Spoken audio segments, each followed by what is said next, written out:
मुस्लिम league नून के आज़ाद कश्मीर के election से मुतालिक NCOC के ख़त को मुस्तरद कर दिया। ये ख़त वापस लिया जाए। इस्लामाबाद में मीडिया से गुफ्तगू करते हुए शाहिद खाकान अब्बासी ने कहा है कि NCOC ने आज़ाद कश्मीर के इलेक्शन 2 माह मुलतवी करने का कहा। NCOC का इलेक्शन से क्या ताल्लुक है?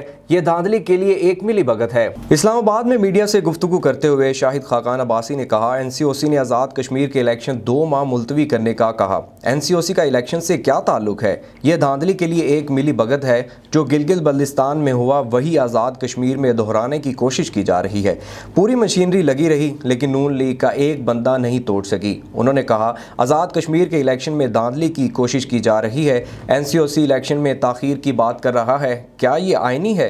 क्या मुल्क के दिगर इलाकों में इलेक्शन नहीं हुए? आज़ाद कश्मीर के इलेक्शन चोरी करने की कोशिश की जा रही है। पाकिस्तान में इलेक्शन चोरी हुआ और बर्दाश्त पूरा मुल्क कर रहा है, लिहाजा इलेक्शन अवाम की मर्जी के मुताबिक होने दें। हम चाहते हैं आज़ाद कश्मीर में इलेक्शन वक्त पर हों।